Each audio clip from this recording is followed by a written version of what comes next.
안녕하세요. 오늘은 1호선 KTX 광명역에서 인사드립니다.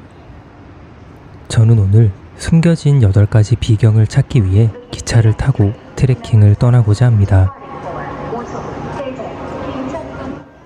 서울역에서도 출발할 수 있는데요. 저는 지난번에 서울역을 다녀와서 새로운 그림을 담고자 광명역에 나와 있습니다. 광명역에서 KTX에 몸을 싣고 첫 번째 목적지인 대전역으로 향해 보겠습니다. KTX 예매 꿀팁이 있는데요. 일반 KTX의 경우 5호차가 다른 호차에 비해서 간격이 조금 넓습니다. 기존 특실로 사용하던 호차를 일반실로 개조했기 때문입니다. 객실 간격도 넓고 역방향 좌석이 없는 것이 특징입니다.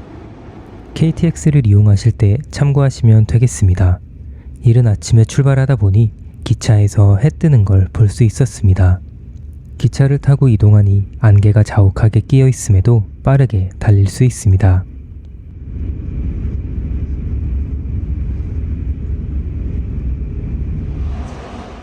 첫 번째 목적지인 대전역에 도착을 했습니다. 이곳에서 새마을호로 환승하도록 하겠습니다. 최종 목적지까지 새마을호도 탈 수 있고 무궁화호도 탈 수 있으니 편하게 선택하시면 되겠습니다. 저는 이곳 대전역에서 8시 4분차 ITX 새마을호를 탑승하였습니다.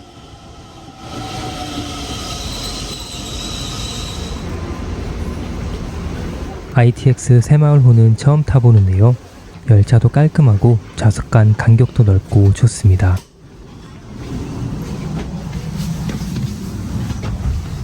이제 최종 목적지를 향해 출발해 보겠습니다. 오랜만에 새마을호를 타니 정말 설렙니다.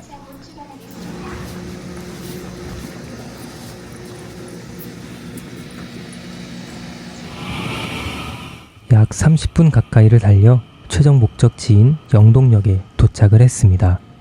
KTX와 새마을호를 타니 약 1시간 40분 정도 걸렸네요. 서울역에서 영동역까지 오는 3가지 방법이 있습니다. 무궁화 새마을 직통 KTX 환승 방법입니다. 각 수단별 소요 시간은 사진과 같으니 참고하셔서 오시면 될 것 같습니다. 영동은 국악과 포도의 고장이라고도 불립니다. 그래서인지 역사에 포도와 관련된 조형물이 설치되어 있습니다. 코레일에서는 영동 국악 와인 열차를 운행하고 있는데요. 관심 있으신 분들은 탑승해 보시면 좋을 것 같습니다. 영동역 역사를 나와 오른편으로 걸어가면 버스 정류장이 있습니다. 정겨운 시골 정류장의 모습입니다. 정류장 뒤편으로 분식집이 있어서 저는 김밥을 사 먹었습니다.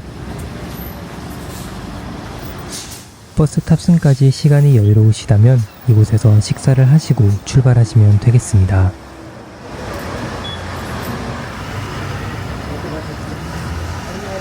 정류장 천장에 도착하는 버스의 정보가 적혀 있었습니다. 많은 분들이 이걸 보고 편하게 버스를 탑승할 수 있을 듯합니다. 저는 이곳에서 122번 버스를 9시에 탑승했습니다. 버스 정류장에 탑승을 도와주시는 분이 계십니다. 버스 시간이 애매하거나 도착 정보를 알고 싶으실 땐 그분께 여쭤보시면 될 것 같습니다. 정겨운 시골 버스에 몸을 싣고 마지막 목적지인 봉곡리를 향해 떠나보겠습니다. 영동역에서 최종 목적지인 봉곡리까지 가는 버스 정보입니다. 영상 저장하셨다가 가실 때 확인하시면 되겠습니다.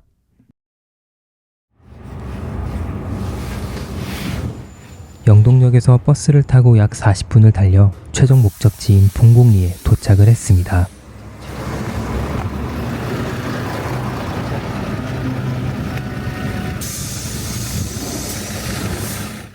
하차한 곳 건너편에 정류장이 하나 있습니다. 트레킹을 마치고 버스를 탈 정류장 중 한 곳입니다.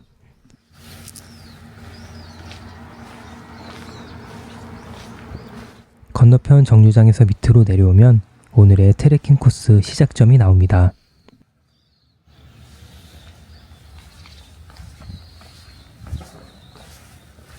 트레킹 시작 지점을 알리는 둘레길 표지판이 있습니다. 표지판 뒤로 화장실도 있으니 사용하시면 되겠습니다.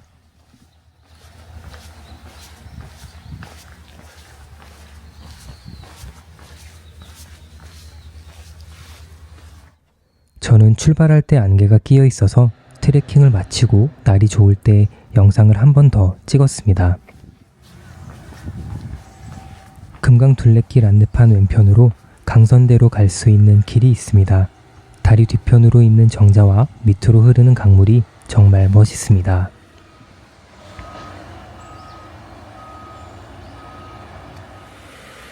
양산 8경 중 가장 아름답다고 손꼽히는 곳, 바로 강선대의 모습입니다.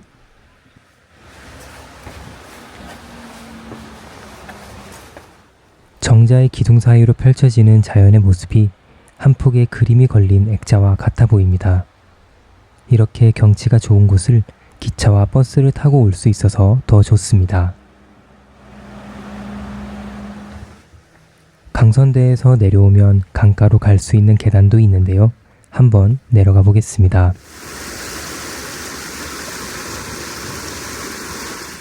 계단을 따라 밑으로 내려오니 금강이 흐르는 소리와 자연의 모습이 눈과 귀를 모두 만족시켜줍니다. 금강 구경을 마치고 안내 표지판이 있던 곳으로 돌아와 표지판 오른편 계단으로 올라가겠습니다. 트레킹 초입에 있는 계단을 오르고 나면 피톤치드 가득한 산길이 이어집니다. 안개가 끼어 있어서 그런지 산길이 더욱더 운치 있게 느껴집니다.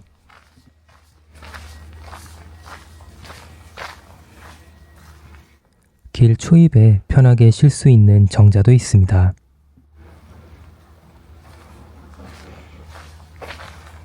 오늘 걷는 이 길은 충북 영동에 있는 금강 둘레길입니다. 전체 코스는 6.5km이고 2시간 정도 소요됩니다. 안내 표지판에 있는 한벽정을 향해 계속 걸어가겠습니다. 코스는 원점 회귀 코스라서 버스 내린 곳으로 돌아오게 됩니다. 산길 트레킹이 끝날 때쯤이면 강가를 따라 데크길이 조성되어 있습니다. 길 옆의 나무가 더욱 운치 있게 만들어줍니다.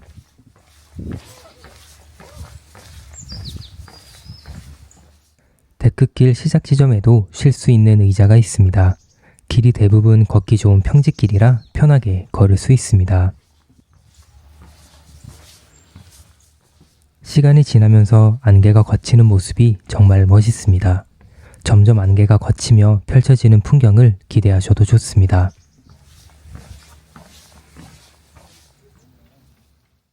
이 다리는 디자인을 할 때 전통 악기 중 해금을 형상화했다고 합니다. 역시 국악과 포도의 고장 영동다운 아이디어인 것 같습니다.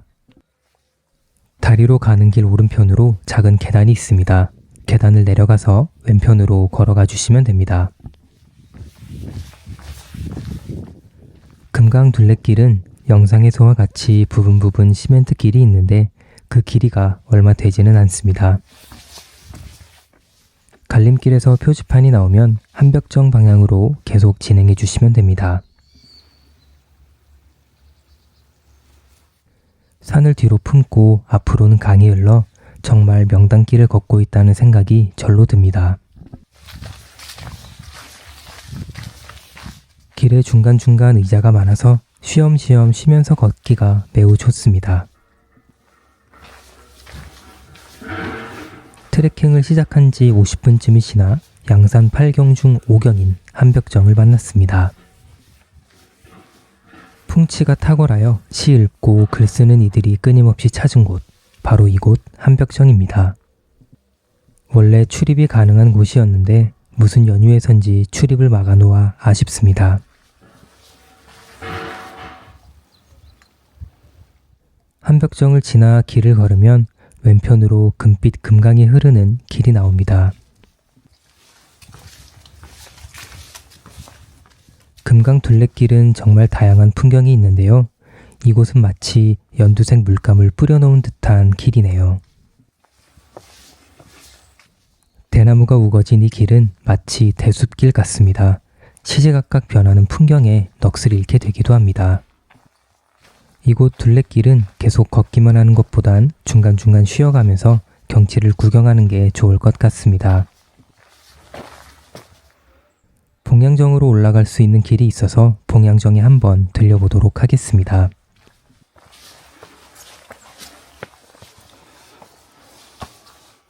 계단을 걸어 올라오면 봉양정이 나옵니다.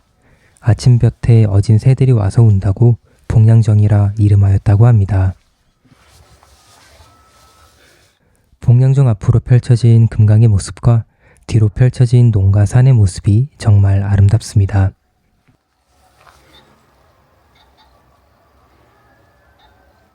봉양정 뒤편으로 봉화산 봉우리가 눈에 들어오네요. 앞을 봐도 뒤를 봐도 경치가 정말 좋습니다.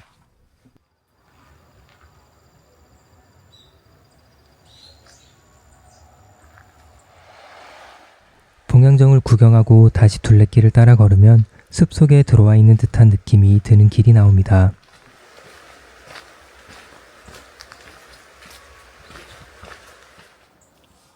양산 8경 중 3경, 비봉산의 풍경이 보입니다. 안개 덕분에 더욱 운치 있는 풍경을 볼 수 있었습니다. 저는 이곳에서 경치를 구경하며 잠시 쉬었다가 출발했습니다. 쉴 곳이 많으니 걸으시는 분들도 나그네의 마음으로 편하게 걸으시면 좋겠습니다.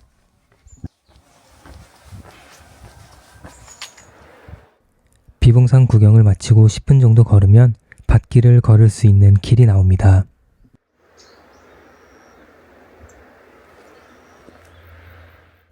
감나무에 열린 감을 보니 비로소 가을이 온 것을 알게 됩니다. 감나무 밑으로 난 흙길을 따라 계속 걸어가 보겠습니다. 이정표가 나오면 둘레길 방향으로 걸어가시면 됩니다. 차들이 다니는 일반 도로도 있으니 차 조심하세요. 왼편 큰 길 말고 오른편으로 작게 난 샛길로 걸어가 주시면 됩니다.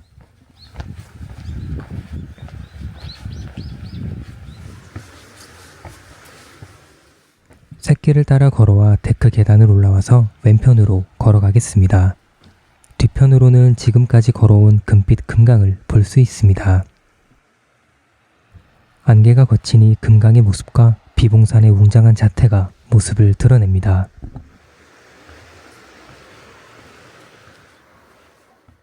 이곳은 봉황대라는 곳입니다. 원래 포구 절벽 앞에 있던 정자인데 예전에 정자는 소실되고 새로운 정자를 세웠다고 합니다. 옛날 봉황이 깃들던 곳이라 하여 이름을 봉황대라 정하였다 합니다.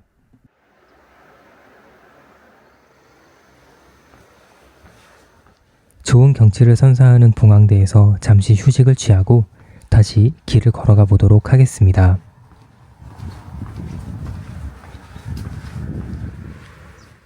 걸어왔던 길을 돌아와 작은 다리 수두교를 건너서 둘레길 트레킹을 이어가면 됩니다.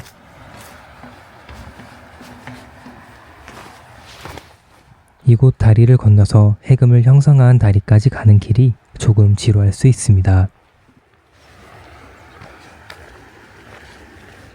영상을 보시고 길이 지루하다고 생각이 드는 분은 왔던 길을 통해 다리까지만 걸어가셔서 다리를 건너시면 됩니다. 수두교를 건너와서 왼편의 작은 샛길로 걸어가 주시면 됩니다. 이쪽 샛길로 걷는 길은 지금까지 걸어온 길을 반대편에서 조망할 수 있습니다. 갈대가 무성한 길이 나오면 왼편으로 걸어가 주시면 됩니다. 맑은 하늘 아래 강 옆으로 길을 걸으니 나그네가 된 것 같은 기분이 듭니다.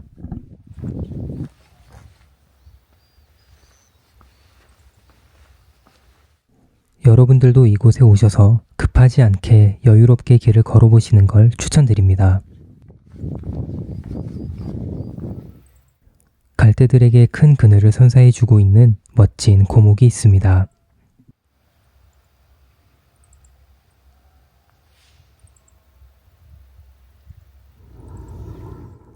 건너편으로 아까 올라갔었던 봉양정과 뒤편으로 봉화산의 멋진 풍경이 보입니다.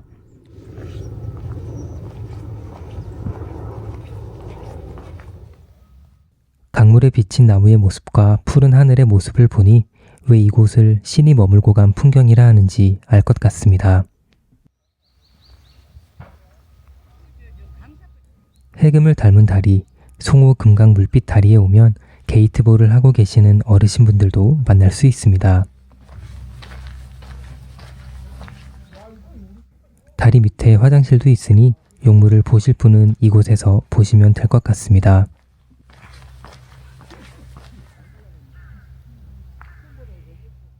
화장실 앞 오른편으로 길을 걸어가 보겠습니다. 점점 붉게 익어가는 나무가 눈에 들어오네요. 가을로 익어가는 나무 뒤편으로 길을 걸어오면 소나무 숲이 우거진 길이 나옵니다. 이곳에 있는 소나무는 100년이 넘은 소나무들이라고 합니다. 그래서인지 다들 높게 솟아있어 경치를 더욱 멋있게 해줍니다. 영상을 보고 둘레길에 가실 때쯤이면 아마 이 나무들이 모두 붉게 물들어 있을 것 같습니다.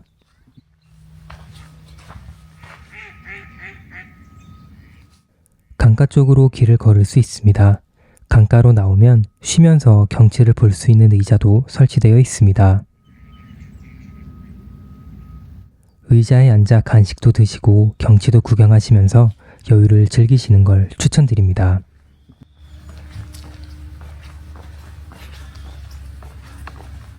강가 옆에 어우러지는 단풍의 모습이 참 아름답습니다.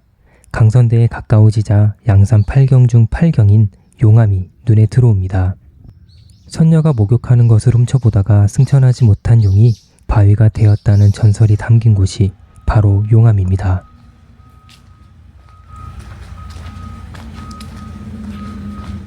용암 구경을 마치고 봉곡교 쪽으로 걸어오면 다리 밑에 다리로 올라갈 수 있는 계단이 있습니다.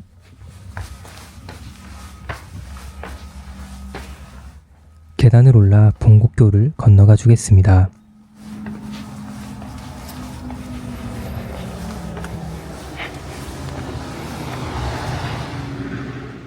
봉곡교 위에서 보는 금강 둘레길의 경치가 정말 예술입니다. 다리를 건너실 때 꼭 한 번씩 눈에 담고 가시길 추천드립니다. 영동역으로 가는 버스 중에 느티나무에서 탑승하는 버스가 있습니다. 해당 버스는 다리를 건너 오른편으로 걸어가 주시면 됩니다. 오른편에 느티나무가 있고 느티나무 아래에 의자가 있습니다. 그곳으로 버스가 정차하니 참고하시면 되겠습니다. 금강 둘레길에서 영동역으로 향하는 버스 시간표는 영상과 같습니다. 121번 버스는 느티나무 아래에서 122번은 정류장에서 탑승하시면 됩니다. 금강 둘레길을 도는데 약 2시간 정도 소요가 되고 여유롭게 걸으면 3, 4시간 정도가 소요됩니다. 저는 버스 탑승까지 시간이 남아서 금강 둘레길 초입에 있는 카페에 들러 시간을 보냈습니다. 카페 분위기도 좋고 커피 맛도 좋았습니다. 커피 드실 분은 이곳에서 드셔도 좋을 것 같습니다.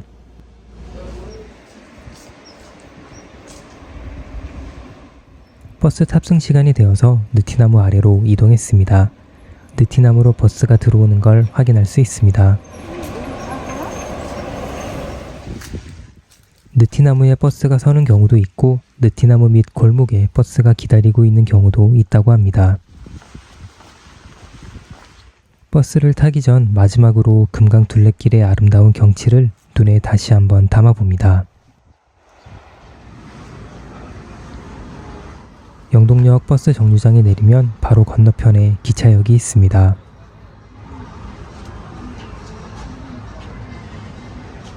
영동역으로 오는 길에 영동시장도 있습니다. 시장 구경하실 분들은 시장에서 구경하시는 것도 좋을 것 같습니다. 저는 영동역에서 2시 41분 서울행 새마을호를 탑승하였습니다.